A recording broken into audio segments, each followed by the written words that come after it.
Burn, the first of 3 burns, is meant to bring the first stage back down to Earth to the landing zone 1. The second stage is in the burn, which is carrying 𝐂𝐞𝐥𝐞𝐬 and the CRS-31 mission toward the orbit it was meant to be in. This was the first of 3 planned burns. The boost back burn is now over. Then, about 3 minutes later, there will be 2 more burns. The entry burn and the first stage's landing burn will bring it back down to Cape Landing Zone 1. Canaveral. We are at T+355. This is SpaceX's 135th launch in today's mission and CR-31 year, and coming up on the entry burn and then the second engine cutoff of the second stage. The tri-burn is now scheduled for 2 minutes from now at the T+. You should see that on the screen when the first stage does it at the 6.5-minute mark. And for that try, we light 3 of the 9 again after burn. Nominal trajectory. You heard that call out. Vehicles are back on their normal path. We'll relight 3 of the engines, starting with the end center engines, then the E1 and E5 engines, which are on either side of it. This burn will slow the car down and as it passes back to the Earth's atmosphere. And we needed to slow down to reduce the reason we need to form re-entry forces that help US get back on track and use the first stage again. The first and second stages, and the second stage, which you can see on the screen right now, is on the first bunch, and this is what will be going after the Dragon. After the Dragon separates, it will continue its journey to the using the own onboard Draco thrusters to get to the International Space Station. We are only 30 seconds away from the end of the first stage. GY will return and burn for about 20 seconds as it comes back in. Nominal trajectory. Also in the middle of the second stage is burning. We have about 2 minutes left in this burn. Stage 1 of them, the start of the Stage 1 entry burn. This is the first stage's 3 engines burning, which slow down the first stage. Stage 1. There is the call-out for a good night and a good entry burn.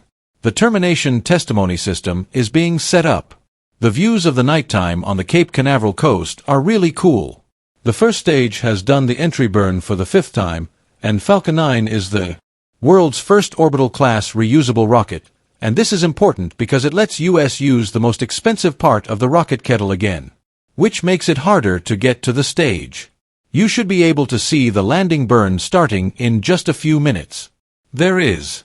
It's the start of the Stage 1 landing burn is here. Stage 1 landing. Deployed. What a beautiful view of the first stage landing, and with that landing is SpaceX's 362nd orbital test rocket, and it's the first stage landing for Falcon 9 and Heavy. We're about to see second engine cutoff for second engine cutoff 1 here on the second stage in just a few moments. Stage 2 cutdown. The call-out is there. The MVAC engine is slowly cooling down. Insertion into the nominal orbit. There is confirmation of a good orbit. It looks like we are on track for the Dragon to separate in just a few minutes at the T+9:25 second launch. You can see that engine cooling down. We are waiting for the Dragon to separate here in just a few minutes. Dragon separation has been confirmed. There is proof that the Dragon has separated. You can see it floating away over there. If you're just joining us, we did have a successful launch from Launch Complex 36A at Kennedy Space Center. So far, everything has gone as planned. Stage separation happened at 2.5 minutes into flight, and then it was successful.